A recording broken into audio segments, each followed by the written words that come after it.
আসসালামু আলাইকুম। বোর্ডে একটা এমসিকিউ কোয়েশ্চেন আছে।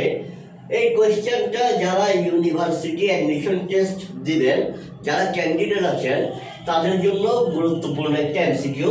আশা করি এই এমসিকিউটা দেখলে যারা বিশ্ববিদ্যালয়ে ভর্তি পরীক্ষাতে আছেন তারা উপকৃত হবেন ইনশাআল্লাহ। দেখেন প্রশ্নটা কি, which underlined word is a preposition.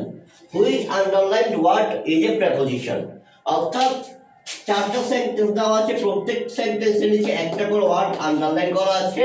আপনাকে বলতে হবে কোন আন্ডারলাইন করা ওয়ার্ডটা একটা প্রেপোজিশন।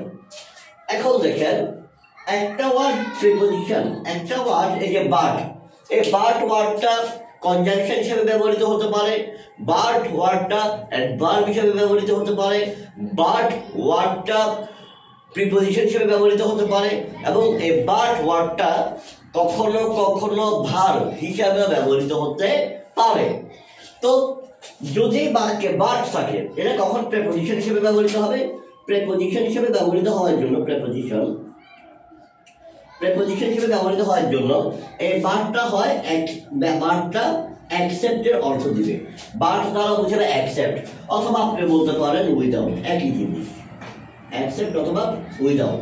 তো আমরা খুঁজে বের করবো এই চারটা সেন্টেন্সের মধ্যে কোন সেন্টেন্সে বাট উইদাউট অথবা অ্যাকসেপ্টের মিনিং দিচ্ছে, ওইটাও খুঁজে বের করবো। পাশাপাশি এই চারটা সেন্টেন্সে কোন বাট কোন অর্থে ব্যবহৃত হয়েছে, কোন পার্টস অফ স্পিচ, সেটা নিয়ে আলোচনা করবো ইনশাআল্লাহ। প্রথমে দেখেন you are but a child. You are but a child, এখানে এই বাটটা দ্বারা বোঝানো হচ্ছে জাস্ট অথবা অনলি। তুমি শুধুই একজন শিশু, তুমি শুধুই একজন, আমি একটা শিশু। এখানে এই বাট দ্বারা বোঝানো হচ্ছে জাস্ট অথবা অনলি। আর জাস্ট অথবা অনলি হচ্ছে অ্যাডভার্ব। কি অ্যাডভার্ব, অর্থাৎ এখানে এই বাটটা হচ্ছে একটা অ্যাডভার্ব, তবে এটা প্রিপোজিশন না, কাটা। প্রথম বারের পার্টস অফ স্পিচ নির্ণয় করে দিলাম। দ্বিতীয় sentence, he is poor but honest. He is poor but honest, এখানে এই বাটটার অর্থ হচ্ছে কিন্তু, কিন্তু, আর এটা ব্যবহৃত হয়েছে কনজাংশন হিসাবে। কি হিসাবে? কনজাংশন হিসাবে।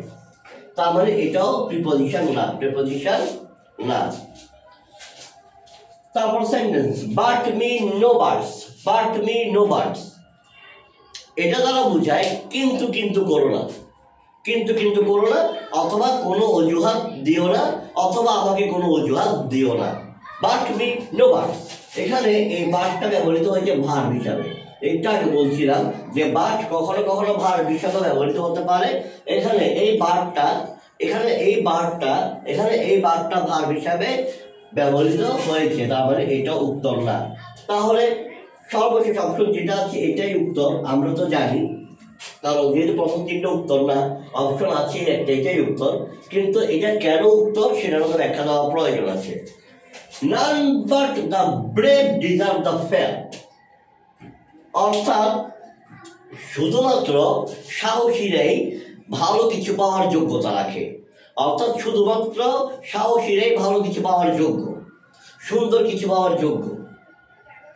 বাক্যটাকে আপনি অন্যভাবে বলতে পারেন, সাহসীরা ছাড়া, শুধুমাত্র সাহসীরা ছাড়া আর কেউই ভালো কিছু পাওয়ার যোগ্যতা রাখে না, ভালো কিছু পাওয়ার, সুন্দর কিছু পাওয়ার যোগ্যতা রাখে না। এখানে আপনি যদি বাটের জায়গায় অ্যাকসেপ্ট বসান, none accept the brave deserve the fair, অথবা উইদাউট বসান, none without the brave deserve the fair, তাহলে কিন্তু সেন্টেন্সটা অর্থপূর্ণ হবে।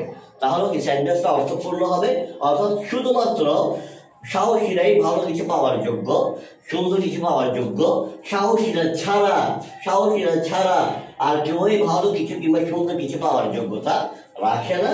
এখানে যে এই ছাড়া অর্থে ইঙ্গিত হচ্ছে অ্যাকসেপ্ট অথবা উইদাউট, যেটা মিনিং আমি পাচ্ছি ডি নাম্বার সেন্টেন্সে। অর্থাৎ এখানে এই বাক্যটা যেটা প্রেপোজিশন, এই বাক্যটা যেটা প্রিপোজিশন, অর্থাৎ এই যে বলা হচ্ছে which underlined word is a preposition, এটা সঠিক উত্তর হচ্ছে option D, none but the brave deserve the fair. এখানে এই বাক্যটা হচ্ছে একটা প্রিপোজিশন।